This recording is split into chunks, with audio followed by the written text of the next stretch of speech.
Sahabat Info Aktual, kali ini kita lagi ada di Sekretariat PMPRI, sebuah lembaga masyarakat di Kota Bandung. Ketua, merasa terhormat bisa bincang santai sore ini. Boleh perkenalkan Ketua untuk publikasi? Baik, terima kasih. Perkenalkan, nama saya Rohimat Joker. Saya Ketua Umum Dewan Pimpinan Pusat Lembaga Swadaya Masyarakat Pemuda Mandiri Peduli Rakyat Indonesia. Pemuda Mandiri. Sekarang pemerintahan identik anak muda ya? Betul. Oke, tertarik saya. Poin Pemuda Mandiri. Ketua, kita pengen tahu nih. Mungkin kita sudah tahu PMPRI itu apa, tapi boleh Ketua jelaskan sedikit atau ceritakan historinya seperti apa terbentuknya organisasi atau lembaga ini? Baik, mungkin saya ulas sedikit sejarah berdirinya PMPR ini. PMPR terbentuk atas inisiatif saya pada tahun 2013. Berarti langsung ke Ketua ya? Berawal dari PMPR itu, terdirinya PMPR dulu adalah di Ciamis. Namun pada saat itu sejarah PMPR yang didirikan oleh sahabat-sahabat saya di Ciamis masih berbentuk ormas. Dan atas keikhlasannya sahabat saya memberikan mandat agar PMPR ini dikembangkan menjadi sebuah organisasi yang berbasis kelembagaan. Berarti dulunya hanya sifatnya kegiatan masyarakat tanpa badan hukum. Dan ada inisiatif diserahkan ke ketum sekarang dan di badan hukumkan dan melakukan kegiatan-kegiatannya. Oke, berarti dari hal kecil. Nah, ini jadi poinnya. Hal kecil bisa jadi dampak besar. Kita juga pengen tahu untuk 2024 ini seperti apa, Ketua? Apakah sudah ada opini pribadi Ketua lah yang bisa dikonsumsi publik? Kalau untuk ke arah politik ya mungkin. Ya, politik dong Ketua. 2024, anak muda ini Ketua. Kebetulan kalau kami karena lembaga independen, artinya untuk masuk ke ranah politik kami tidak terlalu dalam. Iya. Tapi bukan artinya kita anti politik, karena tanpa politik mustahil negara ini bisa kokoh. Ya, gitu kan? Kalau gambaran untuk kefiguran mungkin kita ikuti alur aja. Ikutin alur aja. Siapapun pemimpinnya di 2024, yang penting peduli terhadap rakyat kecil. Itu ya. Ketua kita ngikutin, nggak tahu berapa ratus ribu atau berapa juta yang ngikutin di belakang. Tapi nanti mungkin Ketua ungkapkan itu.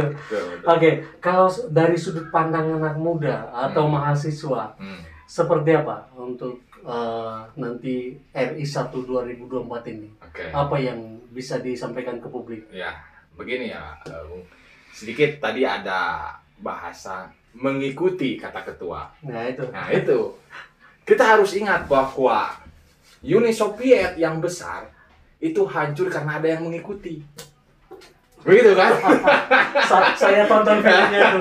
Pandangan saya mengenai perpolitikan di 2024. Indonesia diperkuat oleh beragam kaki-kaki berpolitik. Pertama, politik yang berdasarkan dengan agama. Kedua, politik yang berdasarkan dengan nasionalisme. Ketiga, politik yang berdasarkan dengan pertahanan. Keempat, politik yang berdasarkan dengan sosialisme. Itu tidak bisa kita pisahkan. Karena Indonesia pertama mengenal politik yaitu. Dan sampai kapanpun, setiap orang Indonesia akan mempunyai pencernaan terhadap keempat politik itu. Entah arahnya yang mana begitu. Tetapi PMPR dalam menyikapi hal ini, saya hanya ada satu permintaan kepada orang yang nanti terpilih sebagai Bapak kita, Bapak RI 1 ya, Ketua, Bapak RI 1 2024, bahwa untuk kedepannya tetaplah menjadi orang Indonesia, tetaplah menjadi orang yang berpolitik dengan cara politik Indonesia. Itu amanat saya. Kenapa? Karena jangan sampai ketika kita sudah menjadi RI 1, contoh nih, saya dan ketua RI 1 RI 2 ini, misalkan 2024 nih, misalkan saya ini RI 1, saya RI 2, contoh RI 1 RI 2. Ketika kita duduk di RI 1 dan RI 2, kemudian kita menampilkan bukan gaya Indonesia, maka masyarakat tidak akan mengenal. Minimal 4 gaya itu harus ada dalam diri kita. Indonesia terkenal dengan keagamaannya. Agama Indonesia tidak selalu identik dengan Islam. Agama Indonesia tidak selalu identik dengan Buddha. Kristen tidak. Tetapi Indonesia itu bineka. Semua punya peran dalam mendirikan bangsa. Untuk perpolitikan di 2024, tetaplah menampilkan saya orang Indonesia. Saya orang Indonesia. Dan ini politik Indonesia. Ade, aku cinta Indonesia. Aku cinta Indonesia. Dan aku cinta NKRI.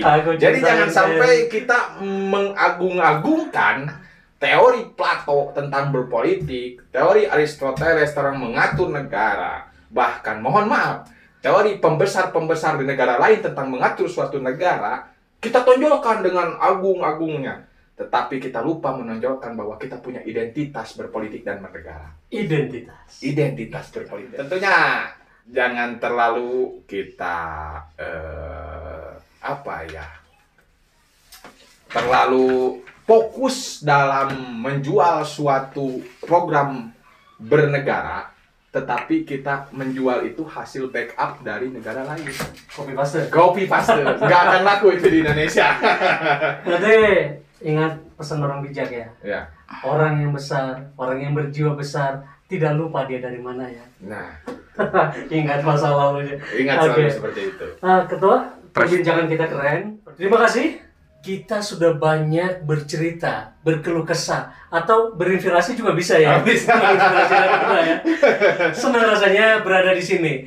Tapi apapun yang kita bicarakan masih ada part berikutnya supaya penasaran dengan ketum, sekjen, dan bung bagian perkantoran di sini ya. Iya, betul. Oke. Terima kasih untuk semuanya. Salam info aktual. Aduh. Terima kasih, Bu.